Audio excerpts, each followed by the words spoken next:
Hi there, it's Michelle Schrob, founder of oneperfectdayweddings.com.au, where I show my brides quickly and easily for them to be a guest at their own wedding.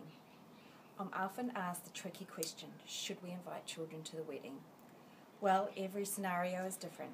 Today, let's take a quick look at the one scenario where one or more of your parent friends are pressuring you to include their children. As a couple, you don't want to risk a toddler screaming during the ceremony or being the cause of distraction, especially at such a significant union. So when working through this question with my coaching couples, I've found that the best assessment of the scenario is to always weigh up your desires against the family piece. This takes a lot of thought and discussion between you and your fiancé. The only person who can truly decide what to do in these situations is you.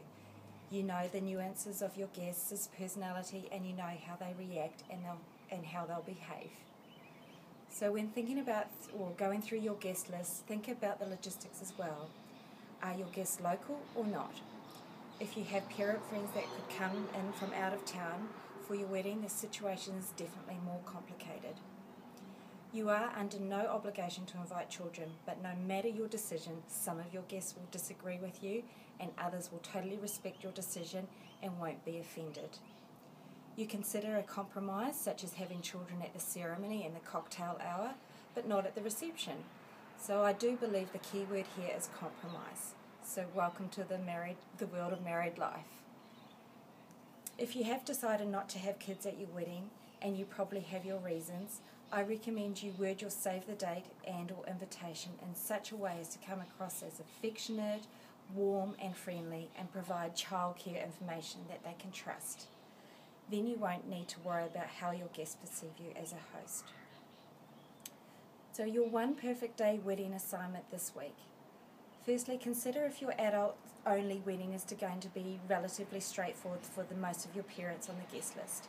So are the majority of these guests local or not?